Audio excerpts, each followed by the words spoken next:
We're talking about two topics today, work-life integration, because we've been hearing a lot about it, and millennial wellness, which we've also had a lot of feedback from our clients about how to deal with what's called the millennial problem. But we'll get to that. And I feel like we might have some millennials in the room, so don't worry. I'll introduce myself. My name is Jaty Tam. I am a naturopathic doctor. I am also a co-founder of Wall Street. So I decided to put up pictures of myself. I don't know why. This is a new thing I'm trying. This is me in university. I was a computer engineer. I know it's really different than what I do now. But that was my first career path, and I worked in the healthcare industry as an engineer for a number of years, and it was actually my company who sent me to a conference where I found out for the first time about naturopathic medicine, and then I quit, and then went back to school for 4 years and became a naturopath. And one of the reasons why I was wanting to go into healthcare was because at the company I worked at before, I actually had a colleague who was a manager of mine, and we were doing we were consultants, so we did a lot of traveling. So every week we would travel down to New York, and every Thursday night we would travel back, have team meetings on Friday in the office, and then do it again Monday morning. So we did that every week. And he was having like some weird vision issues. And we were really busy, and we were traveling, so he didn't have time to go to the doctor. By the time he finally went, his doctor told him if he had waited a week or two more, he would have been permanently blind in that eye. And that was a huge wake-up call for me. We were a healthcare consulting company. One of our managing partners was a medical doctor, and we were putting our health last. So when I quit and I went back to school, one of the things I always wanted to do was to be able to come back into the corporate world and show people that being healthy and being productive at work are not mutually exclusive. In fact, being healthy at work is what enables you to be productive at work. And so that was one of the passions behind founding Wall Street. So we do a lot of these types of lunch and learns and seminars at various companies throughout Canada. We do most of our work within the GTA, but we also have clients in Vancouver, Calgary, Montreal, Ottawa, so we're expanding a bit. Yes, Leah? Because I'm not speaking loudly enough. If I move closer to the computer, is that better for people to hear? Otherwise, if they're not hearing at all, it may be an issue with their side, and I find sometimes that headphones can be helpful. So give that a try. Otherwise, call in. And so we have a number of workplace wellness programs as well. Our healthy weight program, we have a new stress resiliency and mindfulness programs that are new to this year, and those are actually in response to some feedback that we had from some companies that wanted specific mindfulness programs and resiliency programs. So that replaces our old 10-week stress programs. These are 6-week specifically about mindfulness and then resiliency. We have a nutrition program, a detox program, which is one of our most popular ones, and then a program called Healthy Me, which was pretty much in 3 one-hour sessions what I provide in my private practice to most people as just general good health groundwork, and that's what that program essentially is, just generally healthy. Everything that we do is on site. Even though our office is located downtown, everything that we do is on site at each of our clients. It's all education-based and it's all holistic. All right, so let's get into our 2 topics for today. So our first one is work-life integration. And so this is a little different than the work-life balance that we're always talking about. So the 21st century, and all of us are more than familiar with this. It's fast-paced, it's complex, our days are full and long, we can be overwhelmed, we can be exhausted very easily, and when we look at people around us, we probably see a lot of overwhelmed people and a lot of exhausted people as well. 70% of employees are parents. How many of us in the room today are parents? Okay, so that 70% is not representative of the people in the room. Yes, that's right. That's right. 65% of employees are part of dual income households. Okay, how about this? How many of you are part of a dual income household? So a bit more of us. And 28% of our employees are non-professional caregivers. What that means is you're taking care of somebody else, so like an aging parent, another family member, so that does not include children. So that's a lot. And so it's understandable how the lines between work and home are blurred. Before, you would often have one breadwinner and one homemaker. And the breadwinner had to take care of all of the financial stuff, would work, and that was their concern. And the homemaker was concerned with all the home stuff. But now that we have so many overlapping dual income homes, that means that both parties of family are sharing that responsibility of the home life as well as the financial burden of work and all of that. So those lines are beginning to blur. And as we all know, if something's going on at home, we don't have someone necessarily that we can leave all of those troubles with. We're bringing those troubles with us to work. We're not hanging them all up at the door, forgetting about it, going to work, turning on like a different brain, and then turning that off when we go back home. We're bringing all those stresses with us to work, right? All the emotions behind that as well. So even though when people are at work, work may not be their primary stressor, the emotional effect of that wellness impact at work is still coming into play and affecting their productivity at work. So even though they might not be that stressed about work, they're stressed about all these other things in their lives, and that's going to impact their productivity at work.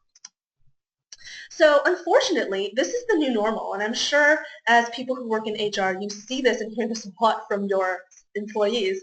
They're stressed and overwhelmed, they're fatigued, sleep deprived, they're eating on the go, which includes eating at your desk or maybe eating during a presentation. Muscle aches and pains are very common in sedentary situations, headaches, anxiety, depression, and then worst of all is the burnout, right? Because burnout can often lead to short-term disability, a lot of sick days taken. Hi, welcome. We have lunch over here if you want to grab lunch. And so this concept of work-life balance is talked about more and more lately because people are really trying to achieve this balance. They're balancing their home life and their work life. But I want to put out to you all that I think this idea of work-life balance is really a 20th century construct.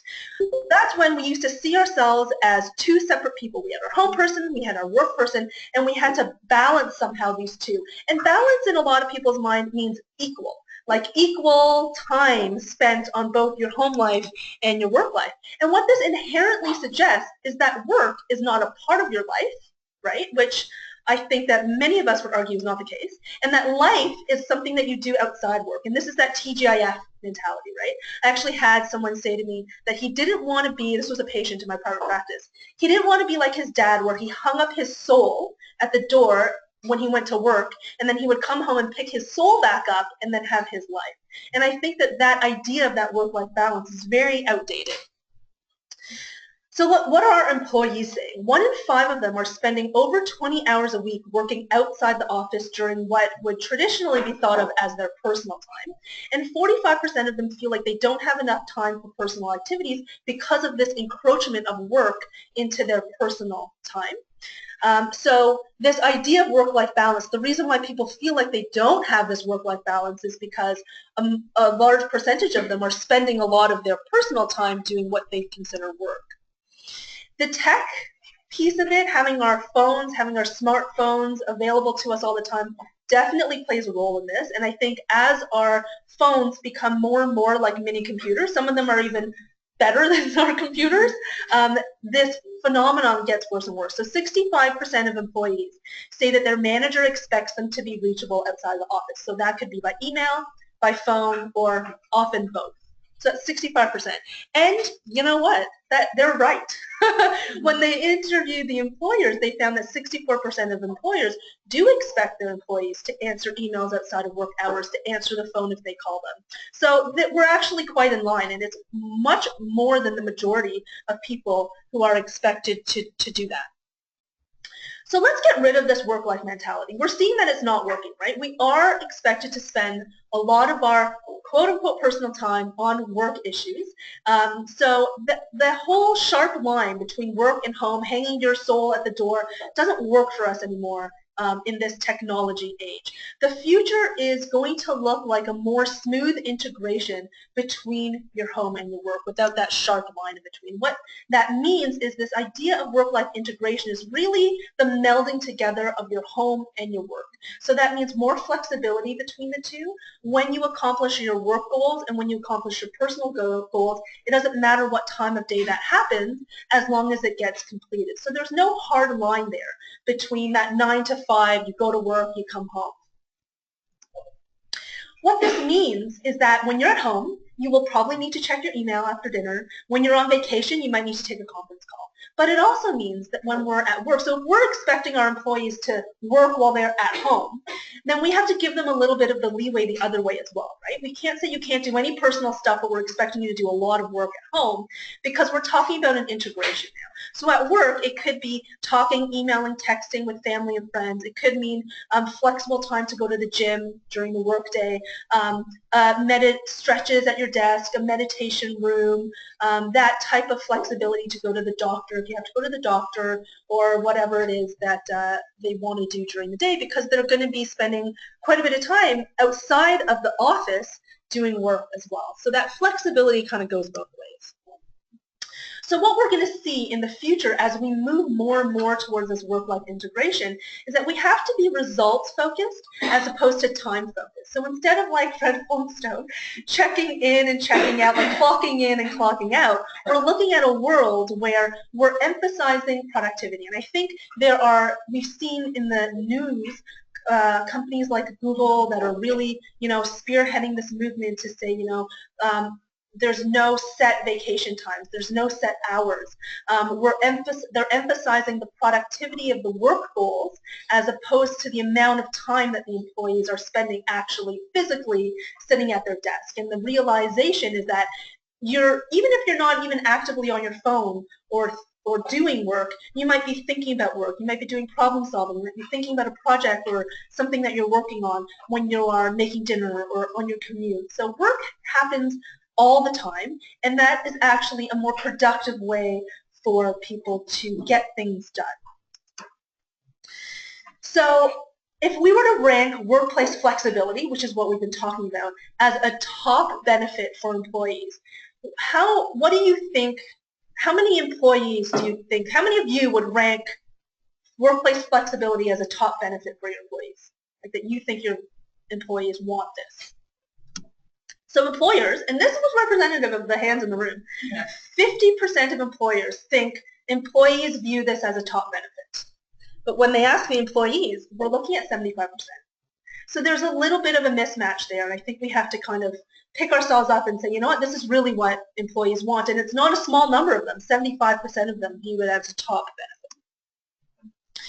So for companies who have instituted these flexibility programs, they have found an 87% improvement in employee satisfaction, which is amazing, 71% increase in productivity. And these are our two, most important factors, right? And these are significant increases. These aren't small increases. And what they've also found is there was a benefit for retention of their current talent, as well as using their flexibility programs as a recruiting tool. So there's really a lot of benefit here. And as we go into talk about millennials, I will go back and talk more about workplace flexibility because these two topics tie in very well. Okay, so millennials. Well, let me start. Are there any millennials in the room? Okay, we have a few millennials in the room. So millennials are born between 1980 and 1995, and they will make up 75% of the workforce by the year 2025. So this is going to be a significant part of our workforce. If we as directors of where our employees are going are not looking for what changes are going to be coming and sticking with an old way of looking at it, we're not speaking to what's going to end up being 75% of the workforce in less than 10 years, right? All right, so without insulting anyone in the room, what do we think of millennials? Or how about this? Not what you think personally, but what words have we heard used in describing millennials? And I will say it's quite insulting sometimes when you see what people have been saying about millennials, what we've heard, but also what you read in the media and what's out there. Does anyone want to share, and you can type stuff online as well for those in our webinar. Yeah. I guess it's all this talk about that millennials are always on the phone. Always on the phone, yeah. So technology on the go, did you say too? Yeah. Yeah. Phones? Yeah. Sorry? Entitlement, yes. Yes. Entitlement, yeah. Someone else had their hand up on this side. We're going to say entitlement too. What about from like an HR perspective? What are the challenges that you guys have seen with respect to working with millennials? Yeah. Yeah. There are expectations of career progression. So their expectation, I'm just going to repeat for people online who can't hear you. Progression, career progression is much quicker. The expectation for it is much quicker. Yeah. Yeah. Okay. Is that part of the entitlement maybe? Yeah. Negotiation. What else? Anyone else? Either reliable on technology. Reliance on technology, yeah. Versus the phone.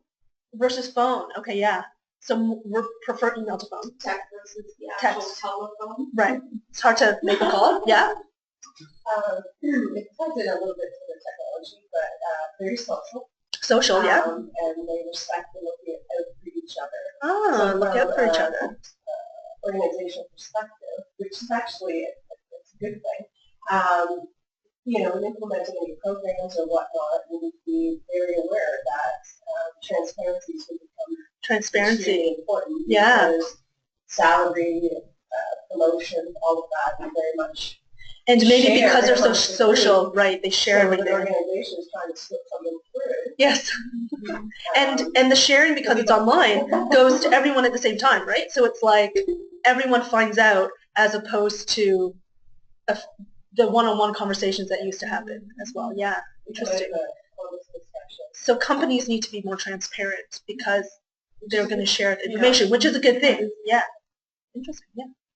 What were you saying? Oh, my experience with millennials is they work extremely hard, Work but hard? it is on things that they're interested and passionate about. Okay, so they work hard on things that they're passionate about. If they're less interested, they'll definitely have less tendency to work hard. But if they're interested and invested, they'll work extremely hard. So if they're engaged, they're invested, they're going to put the effort in. But if they're not, you can lose them very quickly. Okay, that's really interesting. Okay, so here are some words that I've heard.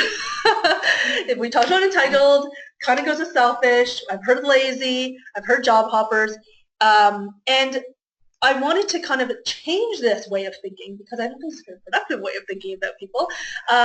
Very technology focused, very teamwork focused. And I think that goes with being social as well. But when in a lot of the surveys, millennials prefer to work in groups and in teams, and that may be because of this social atmosphere that they've grown up with. That work-life balance is really important, which we're going to talk about, and health focus, which we're going to talk a lot about today as well. So something to keep in mind about the millennials that a lot of people don't realize is that they are our biggest generation in the workforce right now, meaning if you look at the boomers, who we used to think they were boomers, right? They were a really big generation. They make up, these are American statistics, they make up 77 million of the workforce in the U.S., but the millennials are looking to make up 95 million. So they're a much, much bigger cohort. So what this also means is they're all graduating with larger classes. They're all on the job market competing with a larger group of people. So that's something to keep in mind when we're calling millennials entitled or lazy or job hoppers. They have to work hard because they're really competing with a lot of people as well. They are making, on average, less income than any previous generation for that age group, and they have significantly more debt. So when we look at this, that they're a bigger cohort, less income, more debt, it's no surprise that millennials are delaying things like buying a house, buying a car. They're living at home longer because, money is a really big issue. They have a lot of debt to pay off, and they're making less than our previous generations. And everything is way more expensive if you look at housing prices, especially here. It's really hard to do those things. So they're saving up for those types of things. They're living with their parents for longer, and then it kind of makes sense that they're delaying things like marriage and having kids and those type of things as well. So what that means is we're looking at a generation that doesn't have all those things we were talking about before in terms of babies, aging parents to take care of. They're free of a lot of that stuff. So what they're really focused on is that career advancement and that career track because they kind of have the freedom to do that, right? So because they're saving money to buy a house, to buy a car, they're delaying their gratification, and they know that this is a delayed gratification. So what I've heard a lot is that millennials are looking for the rewards that are tangible right now, little rewards, to make up for the fact that the big rewards, the big payoffs, are going to come way down the line, right? So feeling good right now, being happy and healthy, having financial freedoms to do things like travel, keep up with the latest technology, go to get delicious food to eat, not necessarily fine dining, but delicious food to eat.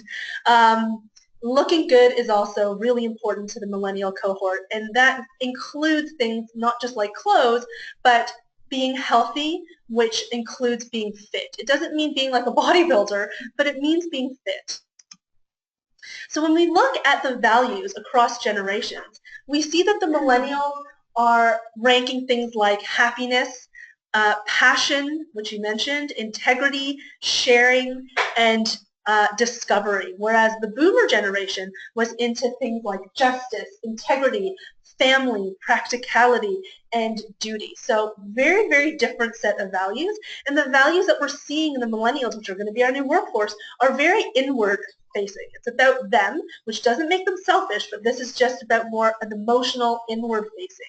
And so again, when we look at the generations of wellness priorities, we're seeing that the boomers are ranking physical as their biggest wellness priority, which is not a surprise. Generation X are ranking in intellectual, again, not a big surprise, and that the millennials are ranking their emotional wellness as their most important wellness factor. So I thought this was really interesting when I first read this. Millennials are very comfortable with the idea of employers being involved in their health. And for those of us who are not millennials in the room, I think that this would kind of be a strange concept to us because I think the old way of thinking of things was like, this is my life, leave me alone. You can do things to offer me solutions, but it's up to me, and whether I partake or not is none of your business. But the millennial generation are kind of the opposite. They don't mind their employer. In fact, they're very comfortable with the idea of their employer taking an active role in their health. So this is how deep this goes. 56% of millennials think their employers should direct participants to facilities or providers that are going to provide the best care and the best cost. So this isn't just like, we support you. This is like, go here, versus 40% in other generations. And a third of millennials actually support their employers, right, I know, imposing a consequence if they do something that is not healthy. And that is 14% in baby boomers. Like, we can see a really big difference there. And so when I first read this, I was trying to think, okay, why, right? I'm an engineer and I'm a naturopath, so I'm always trying to think why. And the why question to me goes back with when we were young, I think there was a big push to just go out into the world and be an adult very quickly and just figure stuff out and pretend that you're an adult, even though you're not really there yet. And I think now we've raised this new generation to say, you know what, if you don't know, that's okay. And there's a parenting role that we've provided to them into a later age. And so I think there's a parenting role that millennials also want, without necessarily recognizing that it's a parenting role, but in their managers and their bosses and their peers, in their and they're living at home longer, so that parenting role is still very much there, right? So I kind of think maybe that this is why, and I think we all probably felt that at that age. We just didn't express it in the same way because we felt we had to kind of fit in, and now there's such a big generation that they don't have to fit in. They can be themselves. And so health culture becomes really important because it's not about professional development exclusively anymore, but personal growth is really going to be important in this new health culture. Working positively and collaboratively with the group, because we talked about the social aspect, is going to be really important as well. So when we go back to our talk about work-life flexibility, 75% of millennials want the ability to work flexibly, which is a lot, but they also want to still be on track for promotion. So what that means is if I am going to take an hour to go to the gym during the middle of my day, even I've done all of my work. I still want to be recognized for the work that I did. I don't want to be viewed as a slacker, and I don't want there to be any stigma because I'm still working really hard, right? So that's that attitude. So we're really seeing the end, and I think as this generation takes up more and more of our workforce, we are going to see the end of this 9-to-5 day. 77% of millennials want flexible work hours, and they feel that that's going to make them more productive at work, and 89% always are already checking their email after work anyways. So we're already looking at a group who have no problem checking email after work, always kind of being on technology. So we're really seeing the end of that 9-to-5. So when people are at work, or when this millennial generation are at work, what they want is that the workplace is an extension of their lives, right? They really live this work-life integration mentality. So when they're at home, they're going to do work. But then when they're at work, they don't want it to be like a stuffy, boring place to be. They want it to be social. They want it to be inspiring. They want it to be healthy. It's an extension of their outer lives. And this is really where we start to see those lines blurring.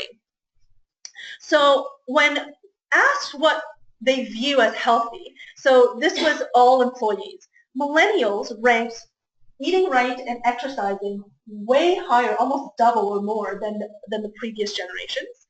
And when we look at the other generations, they ranked not falling sick and being the right weight for your height as the highest. And there's a huge, if you look at these bars, there's a huge, huge discrepancy in what the different generations are viewing as healthy.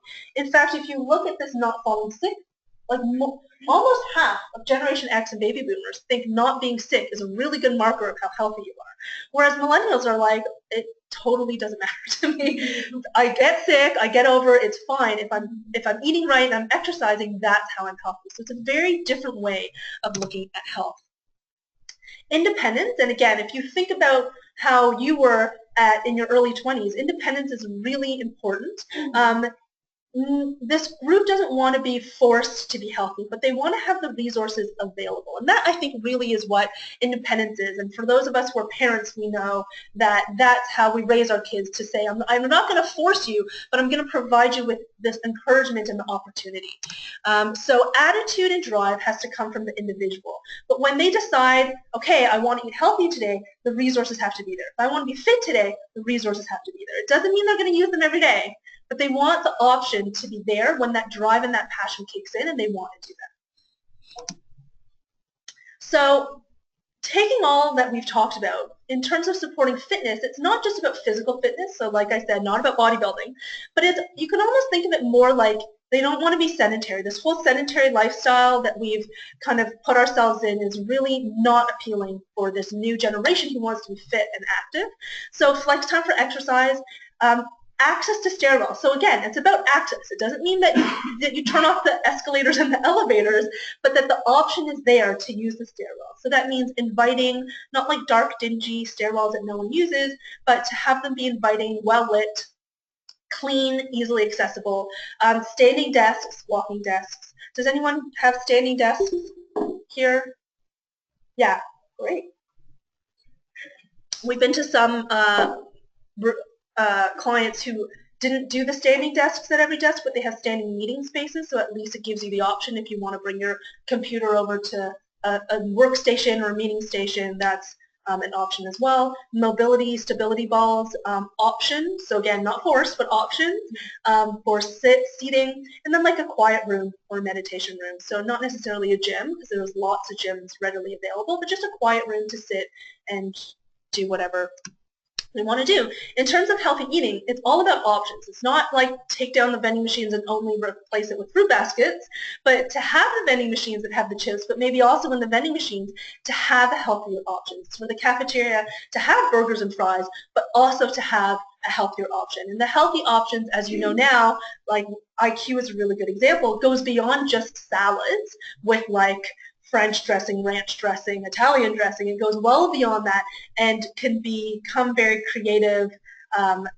mixes of things. Healthy drink options is something that a lot of people overlook. Having pop machines is great, but there are a lot of other herbal teas, juices, a lot of other options, bottled water there as well. And then celebrating. I think it's great when companies do celebrations for birthdays or big events, but to not just have an unhealthy option, but to have some other version of a healthy option there as well. When we look at wellness programs, 43% of millennials say they stay at their job because of the wellness programs offered, and that compares to 32% of other generations, so much higher. So seminars like healthy eating, combating sedentary lifestyle may be interesting for millennials, and then classes like yoga, meditations, having personal trainers come in, and then workshop and programs like our group detox program, which has been a really big hit with millennials, and that mindfulness program and some of those stress management programs. Because even though I didn't talk about it today, if you look up stress statistics of millennials, they are the most stressed generation.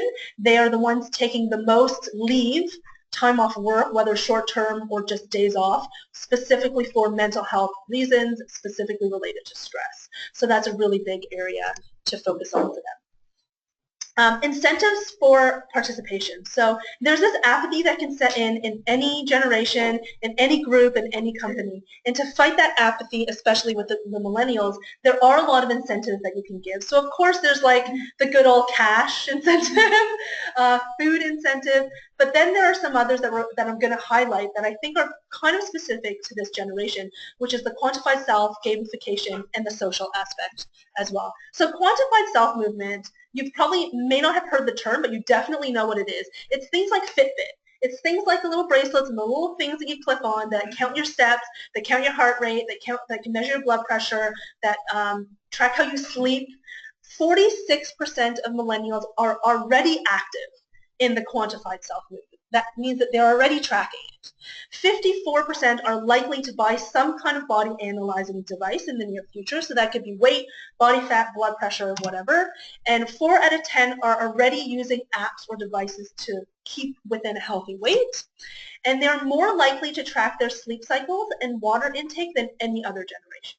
So keep that in mind when we are trying to engage this generation, that they are very online, but that includes tracking themselves as well. And there's a real opportunity here to meld and integrate your wellness programs with this concept. Gamification. Millennials play video games on a daily basis, 2 times more than any previous generation. And that doesn't mean like a console game. It could include a game on their phone, which is where most people are playing games. So what that means in terms of tapping into this gamification concept for your wellness programs or wellness initiatives is to think of things like team-based competitions, peer-to-peer challenges, points, levels, things that you would get in games, and using online communication tools. There are already some companies that have a pre-set up gamification platform, so it's kind of like Facebook, but it's specific for wellness. It's social and interactive, and you sign employees up, and as an HR person, you can push notifications to say like seminar today at lunch, and then people can get that on their smartphones. So that technology already exists. And to tap into their social drive. So we talked about this parenting mentorship value, and I think feedback, so millennials have ranked in numerous surveys that feedback from managers and mentors are really, really important to them. And I think it goes hand in hand with this being on track to excel and succeed and career advancement. They want to know that what they're doing is right, because if it's not good and it's not right, then like they need to change what they're doing, right? Because they want to advance quickly in their career track. So performing well, receiving feedback, and so we can tie this into your wellness initiatives as well. So if you have a group of millennials that you're trying to engage in a wellness initiative, getting their managers and getting their mentors to be involved and to be included and work on it as a team is something that may be appealing and get that engagement. And getting their friends into it, because social, we talked about doing social, getting that low-hanging fruit, which are the people who, like, you just have to say, hey, we have this thing, and they're going to be like, that sounds awesome, I'm going to go. That person, if they only go and don't tell anyone, you've missed a really great opportunity there for that person to then go tell 10 friends, and those 10 friends to tell 10 friends, and for that to blossom out. So let's go in and talk a little bit about communicating your wellness initiatives. Too much information, and I think this goes for any generation, but if it's too much, people are going to ignore it. If you're inundating with them with emails, they're going to ignore it. So clear guidance, storytelling techniques work really well with the millennial group, meaning highlighting somebody else's success so that they can say like, oh, this could be me. Social engagement tactics, interest groups, social platforms, sharing your wellness progress, and millennials love videos. Is this true from the millennials in the room? I'm going to give you some statistics, and you can see that like half of them are already on their phones right now. What's that? Okay, good. See, there you go. So, in terms of email marketing, 1 in 2 millennials, that's 50% of millennials. It's okay, you can keep taking notes. Will read an email from a company if it contains a video. So that means half of them, there's no video, they're not even reading it. They're like, oh, well, it's too long, don't want to read it, not watching it. 6 out of 10 millennials prefer watching a video than reading an email or sending a newsletter. So if you're already doing a wellness newsletter or a company newsletter, keep that in mind that you want the text, because I think the boomer generation and Generation X, they're going to want to read the text. I don't always like watching videos, but now you have a large portion of your workforce that only want to watch the video. So to provide both of those options is going to be really important. In terms of mobile phones, 48% of millennials will only watch videos on their mobile device. So if you go, no phones allowed at work, which I think very few companies are doing now, but if you said no phones allowed at work, they're not watching the video on their computer. The only way they're going to look at that is maybe when they're at home and they're, looking through their email and they're like, oh, cool, I didn't realize my boss sent out this email. I'm going to just watch it, it's a quick one, and see what it is. And that's how you're going to get to them. They're 3 times more likely than boomers to watch a video on their mobile device. 3 times more likely, so that's a lot. 76% are already watching videos from companies on YouTube.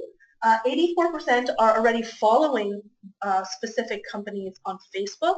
They're using Twitter, they're using Instagram, and if any of you are on any of these platforms, these are not things that you go and you check like once a week or even once a day. These are things that you're constantly looking at all day. So if among all of these other companies, all these other brands, all their friends, all the celebrities and people that they follow, if you're in there as a workplace, as their boss, as a coworker, you're probably going to get their attention because like this is something they care about. They want to be involved, right? And that's a really good platform to be in.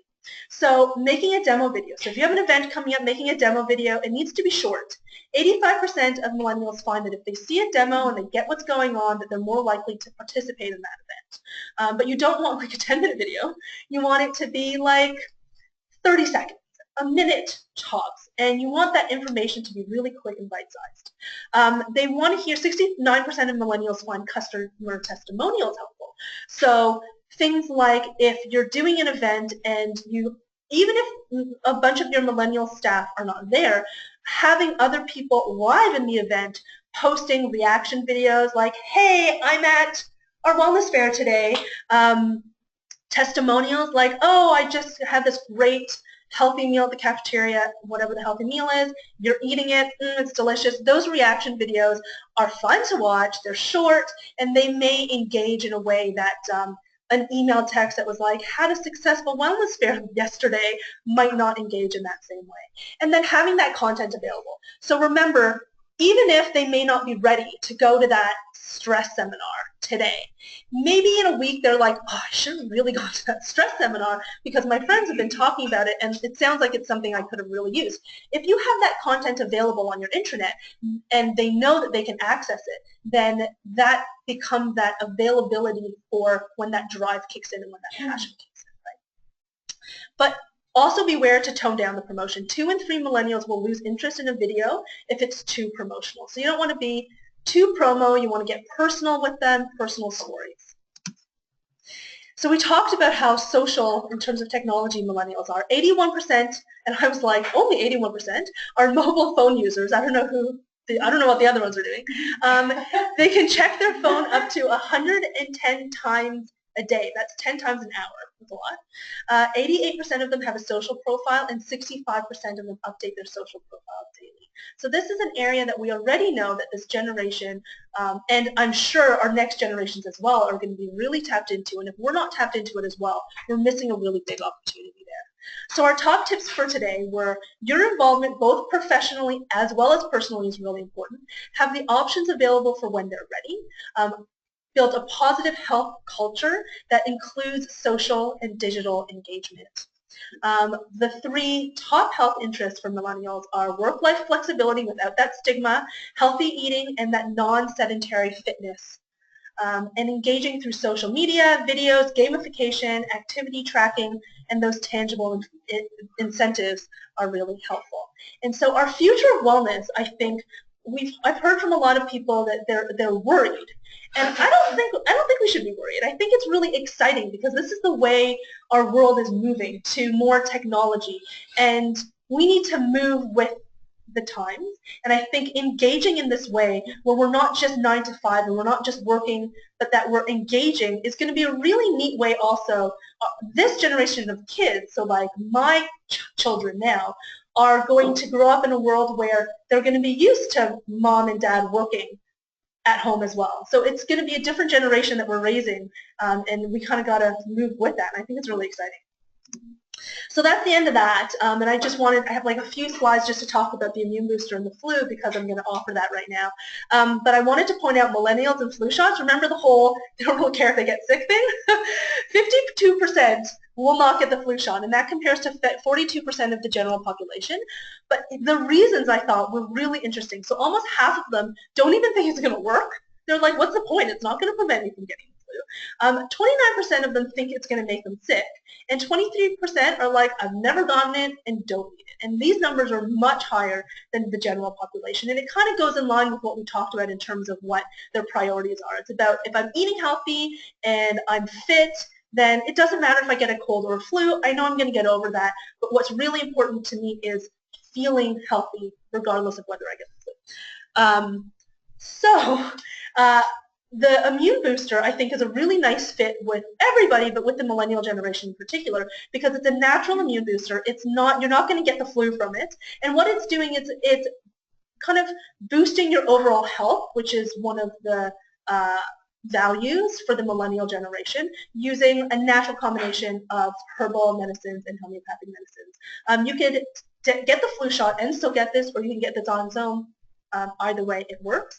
And because it's boosting your own immunity, it's going to protect you from all colds and flus.